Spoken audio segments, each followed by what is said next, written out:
জীবিকার তাগিদে অনেক ক্ষুদ্র ব্যবসায়ী রাস্তা ও ফুটপাতে বিভিন্ন পণ্য বিক্রি করেন। শহরকে যানজট ও দখল মুক্ত করার জন্য অভিযানের সময় অনেক ক্ষেত্রে তাদের পণ্য জোরপূর্বক জব্দ করা হয়, ফলে তারা ও তাদের পরিবার চরম আর্থিক সংকটে পড়েন।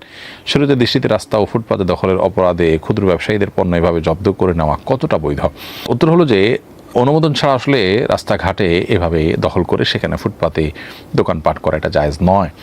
নবী করিম সাল্লাল্লাহু আলাইহি ওয়াসাল্লাম বলেছেন, ইয়াকুমুল জুলুস আলা তারিক, তোমাদের কেউ যেন রাস্তায় না বসে। যদি কখনো কারো নিরুপায় হয়ে রাস্তায় বসতে হয়, তারা রাস্তার হক আদায় করতে নবী সাল্লাল্লাহু আলাইহি ওয়াসাল্লাম বলেছেন।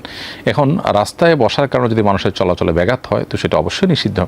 এক্ষেত্রে সংশ্লিষ্ট কর্তৃপক্ষ যদি মানুষের চলাচলে ব্যাঘাত না হয় সেভাবে প্ল্যান প্রোগ্রাম করে বসার কোনো রাস্তা করেন ভিন্ন কথা, আর না হলে অনুমোদন ছাড়া এভাবে বসাটা শরিয়ার দৃষ্টিকোণ থেকেই অনুচিত, কারণ এটা মানুষের ক্ষতির কারণ, মানুষের কষ্টের কারণ। আপনি উপার্জন করবেন, হালাল উপার্জন আপনার ফ্যামিলির জন্য, সেটা ইসলাম অ্যাপ্রিসিয়েট করে, কিন্তু সেটা করতে গিয়ে আপনি কারোর হক নষ্ট করতে পারেন না। ঠিক একইভাবে ফুটপাত দখল করে এভাবে রাস্তাঘাটে দোকান পাট ইত্যাদি করা ঠিক নয়।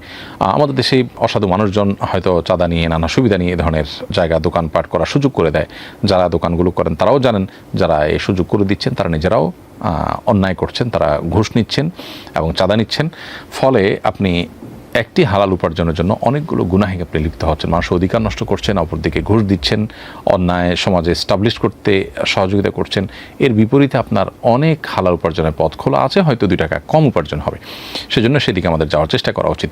এবং এই সমস্ত ক্ষেত্রে যদি অনন্য উপায় হয় যথাযথ কর্তৃপক্ষ আপনার তাদের মালামাল জব্দ করে নেয়, তো সেটা মৌলিকভাবে কোনো নিষিদ্ধ বিষয় হবে না, কারণ অন্যায়ের দমনের জন্য, অপরাধ দমনের জন্য কোনো উদ্যোগ নেওয়ার অধিকার তাদের আছে। তবে সেটাকে নিয়ে নষ্ট করে ফেলানো, জ্বালিয়ে ফেলানো বা ওই ব্যক্তির প্রতি জুলুম হয়, আপনার লঘু পাপে গুরুদণ্ড হয়, সেরকম কোনো কিছু যেন না হয় সে চেষ্টা করা উচিত। এবং সেই সাথে কর্তৃপক্ষের উচিত তাদের পুনর্বাসনের জন্য উদ্যোগ নেওয়া। সুন্নাহ ফাউন্ডেশন থেকে এ ধরনের ক্ষুদ্র আয়ের মানুষদেরকে বিভিন্নভাবে প্রতিষ্ঠিত করবার, তাদেরকে স্বাবলম্বী করবার জন্য উদ্যোগ নিচ্ছে।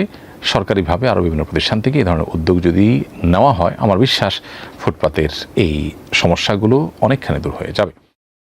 as-sunnah